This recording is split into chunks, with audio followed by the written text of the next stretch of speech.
Dipole moment. I'm sure you've already learned about this topic in your previous classes. So dipole moment क्या होता है?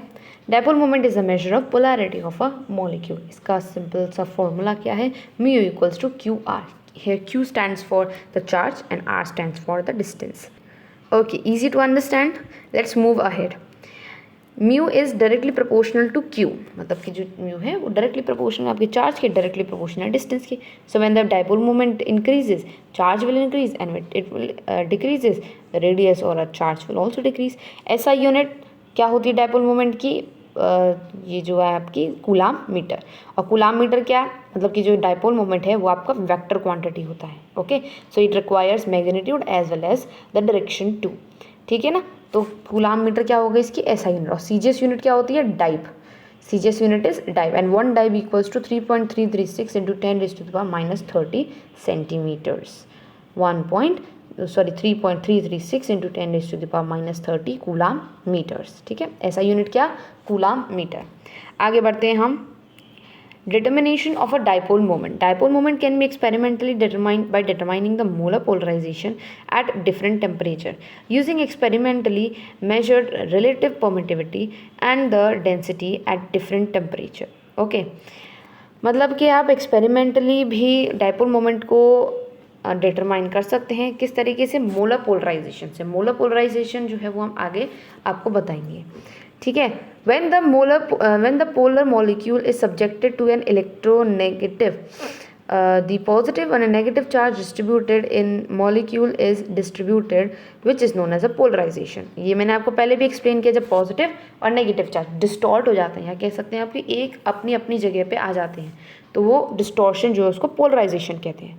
Polarisability is a measure of how easily an electron cloud can be distributed या distorted, या फिर हम कह सकते हैं कि कितनी आसानी से एक अनायन डिस्टॉर्ट हो सकता है.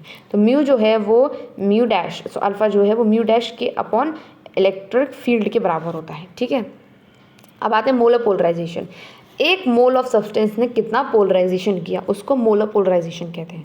The polarization for 1 mole of substance. अब इसमें आपका ये एक डेरिवेशन टाइप है, बट आपको इसको डेरिवेशन टाइप के फॉर्म में नहीं करना, आप सिर्फ फॉर्मूला को ध्यान में रखिएगा.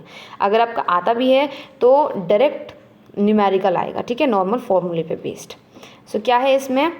PM stands for molar polarization equals to NA upon 3 epsilon naught alpha plus mu square upon 3 KT. It's hard to recognize, I am sure, but आप इसको थोड़ा सा एकदम फोकस से करेंगे तो इट विल डेफिनेटली लर्न. तो यहाँ पर ER क्या होता है आपका? आपने पहले प्रीवियस क्लास में, फिजिक्स की क्लास में ऑलरेडी पढ़ा होगा.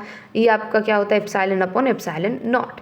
Epsilon not is the permittivity in vacuum and epsilon is a permittivity in air. ठीक है, आगे बढ़ते हैं हम. PM के कई सारे एक्सप्रेशन हैं. लास्ट में जो एक्सप्रेशन निकल के आता है वो है आपका ये वाला expression. So PM equals to NA alpha upon 3 epsilon plus NA alpha की mu square upon 9 K epsilon upon into 1 upon T. Okay, so this is all about your molar polarisation.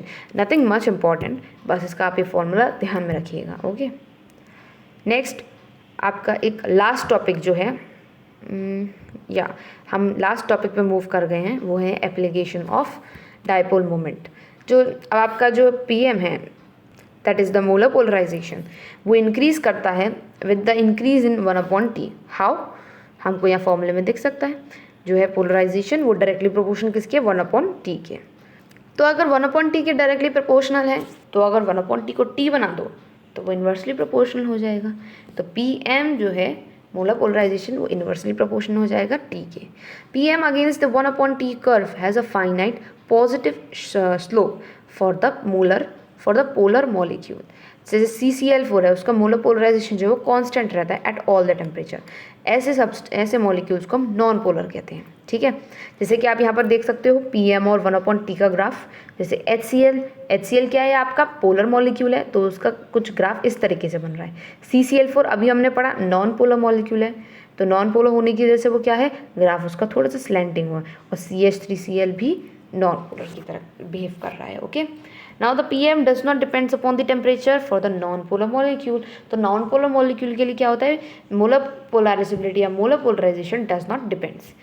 Now moving ahead with the percent ionic character, आप एक covalent एक compound में कितना percent ionic character वो कैसे पता कर पाओगे। सो दिस इज़ इम्पॉर्टेंट, ये फॉर्मूला बहुत अच्छा और बहुत इजी भी है, आपको लर्न होना चाहिए। परसेंट आयनिक कैरेक्टर क्या होता है, म्यू ऑब्जर्व मतलब कि डायपोल मोमेंट कितना आपने ऑब्जर्व किया इंटू 100 अपॉन म्यू कैलकुलेटेड। अब म्यू ऑब्जर्व का क्या मतलब है कि कितना जो आपको डायपोल मोमेंट क्वेश्चन में गिवन हो, और कैलकुलेटेड मीन्स जो आपने कैलकुलेशन से mu equals to q r से कैलकुलेट करा हो।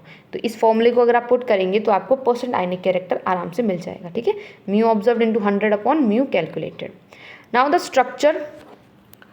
Structure elucidation. ठीक है, स्ट्रक्चर इक्विलिडेशन में क्या होता है, for a polyatomic molecule different bonds have different dipole moments, it is calculated as the vector sum of the dipole moment of all bonds if आपके पास एक बॉन्ड ना हो के कई सारे बॉन्ड हो।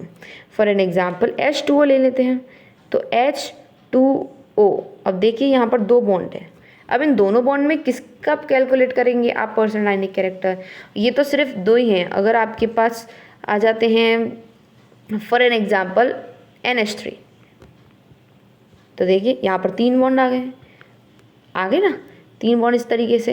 तो अगर ऐसे कंपाउंड्स जो होते हैं तो उसमें आप कैसे कैलकुलेट करोगे परसेंट आयनिक कैरेक्टर, तो उसके लिए आप वेक्टर सम निकालोगे उनका। वेक्टर सम मतलब कि mu square equals to mu one square plus mu two square plus 2 mu one mu two cos theta.